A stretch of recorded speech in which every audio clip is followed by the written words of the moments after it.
Hi everyone and welcome to today's video. Today I'm doing an ink review from the brand 3 Oysters. The ink is Black Moss. Now this is the box it comes in. I was sent this by 3 Oysters for review. It is a 38 milliliter bottle. It says there, made in Korea. So yeah, this is a really nice way of presenting the box, the ink, the label of the bottle coming through there. And if we just quickly open up, you can see the bottle. Now these are really interesting bottles. I quite like them.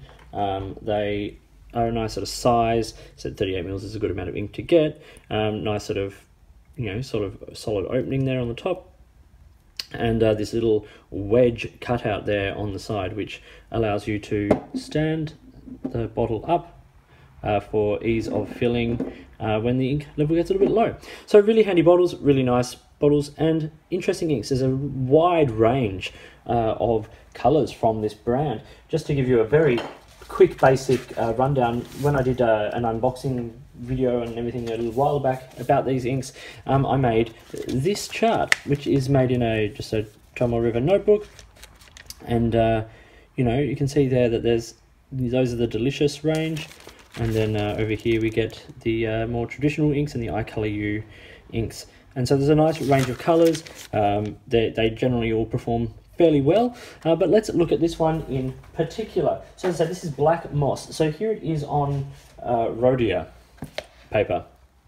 Now, this I've done with 2 pens. First was a Jinhao X450, which I have a Italics brand nib on it, and this particular nib is a right-footed medium italic oblique nib, so it gives us a nice sort of wide range, good for my left-handed writing. And I also had it in a TWSBI Eco T, and this has an extra fine nib on it, so good range of nibs there. As I said, that's it on the Rhodia paper, and there's also I have it here somewhere on a piece of sort of plain cardstock to give you a good idea of the colour. Now, as you can see, it's a really dark green. Black moss refers to, black moss, sort of the cooking ingredient in Korea. It makes soups and things like that. And if you look at black moss soup, it is really, really similar to this sort of colour, this range of sort of colours. Let's just have a look at the chromatography as well. So we get some dark green here at the bottom, which hangs around through to lighter sort of greens. Then a little bit of sort of dark blue, a little bit of light purple, and then some lovely bright, vibrant blue. So there's a lot of depth of colour in this ink, and it's really nice to sort of see. In fact, all this ink on my hands today, that is Black Moss. Nice ink, nice looking ink. So on this, you see here that the ink, as I said here, the ink is one of those that in the right pen can almost look black. So you go from this almost black to a nice sort of dark, rich sort of foresty green. You can see there the sort of amount of shading you can actually get from this ink. It has a nice sort of matte finish. It's not one of those sort of glossy inks you get in this sort of colour family occasionally. You still get some of the same properties in the extra fine nib. This is a lovely ink, good colour, and it's got decent performance. Let's look at some of these colour comparisons now. I'll show you this in sort of a more sort of detailed photo, but 3 Oysters Black Moss, and then we've got Robert Oster Velvet Storm, Noodler Zhivago, and Lamy Petrol. So this is a sort of a nicer darker, so it's almost black, as opposed to when you see alongside things like Lamy Petrol and Zhivago, which are a little bit sort of more green and have a little bit more light in them. This actually does look quite quite nice and dark. Okay, so what I'm going to do is I'm going to put some water on this. We'll see sort of how that reacts, and I'll show you it on some other paper. So let's put this water down. And we'll let that sit and soak for just a few seconds. In the meantime, let's look at it on some Tomoe River paper here. This is in a Hobonichi Weeks. You can see there it performs really nicely. It looks great. Good range of colours. We're trying to pick up some of that sheen there. It's not a lot of sheen on this ink, but if it was going to sheen, it would sheen here. You can see it also performs pretty well in terms of bleed as well on that paper, as you would expect on Tomoe River, but does leave a nice sort of hint of some of that lighter colouring there. I want to show it to you in my currently inked book from Inky Fingers here, which is the was it wheat straw paper something? Because you actually do get some of the sort of the, particularly here on the italic, you get some of that lovely shading on this paper. This is quite nice paper, and inks of this sort of color range do tend to perform really well. So that's that in the two pens that I have it in here. Okay, so let's look at it now on paper. So on copy paper. So this is just regular 80 GSM copy paper. There's no feathering, and even from that heavier nib, it's performing really well. And there's no bleed on the other side. Well, no bleed from the finer nib. Okay, a couple of spots there, I suppose.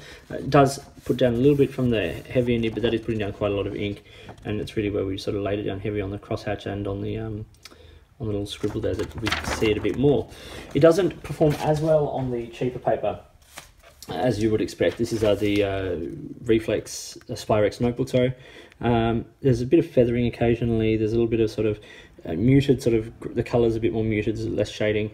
And yeah, we do get on the other side, if we look here, quite a lot of bleed. Even in the finer nib, so this might not be the ink for you if you're looking to use this, on student note paper or anything like that, which this basically is. But yeah, so yeah, just occasional bleed from both nibs and a feathering from both nibs, and yeah, but still, not the worst performance we've ever seen.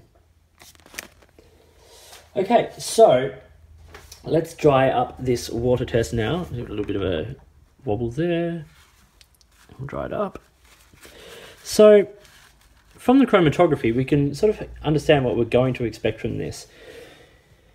And that's basically what we have here. There's a little bit of sort of the darker green left behind. So not everything is lost, but a lot of the ink is moved around, but you can still make out quite a lot of the detail. So while I wouldn't call this ink water resistant, what I would say is that it has some resistance, but it is definitely not permanent. But here on my criteria, I'm going to mark water as good. It's nice to have a darker color like this that does sort of stand up, that isn't black, it is a green, and you can definitely see that when you see it sort of watered out there. But it's not a bad ink at all. Performs relatively well. Okay, so let's run through these criteria. Sheen is low. You do get a tiny bit on Tomahawk River and where you lay down a lot of ink like this swab, but in writing you're not going to get much at all. Shading is medium to fair, particularly in a wetter nib and an italic nib. You're going to see a little bit more of it there. Shimmer, none. This is just a straight up ink. Cleaning is good. I cleaned it out of one pen when I did the initial test, and it came out relatively nothing stained. It was all fairly decent. Saturation is good. Wetness is medium to fair. It's not the wettest ink. It does tend to sort of be a little bit dry, but does have a decent, a fair to long dry time as well. Water resistance, as we said, is good. Dry time is fair, so it's 25 to 30 seconds on Rhodia, which is on the slightly higher side, but not as bad as some noodler inks and things like that. Feathering is good. Bleed is fair, only on the cheaper paper, and value is good. So you get a 38ml bottle, and depends where you buy it from as to the price, but it is now available through a range of retailers, sort of in the US and all over. Actually, it's starting to really pop up. So 3 Oysters is really breaking out now. So, in terms of my scoring of this ink, my personal feeling is it's a nice, if not exciting ink, and I give it 3.5 out of 5, and it gets the same score for overall, like based on these criteria, the fact that it cleans well, it's got decent water resistance, that it doesn't bleed or feather heavily, it performs well. It's not an exciting color. It's certainly dark enough for professional use if that's what you would like to use it for. So I would not hesitate in using it for professional use, particularly in a nib like even the extra fine here, Twisby. It's a nice sort of dark colour, certainly readable, and with a few little permanent qualities just in case it's needed. So that was 3 Oysters Black Moss. I hope you found this video useful. If you did, please give it a thumbs up and subscribe to the channel. Hit the notifications button if you want to stay up to date with the videos that I produce. Please feel free to get in touch using any of the platforms listed below. You can find me on Instagram or Twitter at @the_offstage_me, and you can also contact me on email and things like that are all listed below. If you have products you think I should be looking at, or you know of new products, particularly from your country, that you think are worth me looking at, let me know, because I'm always keen to find out what's out there. But also, if you've got a way you'd like to support the channel, either through product sponsorship or providing items for review, get in touch. In the meantime, enjoy your pens and your ink, enjoy writing, and I'll talk to you later.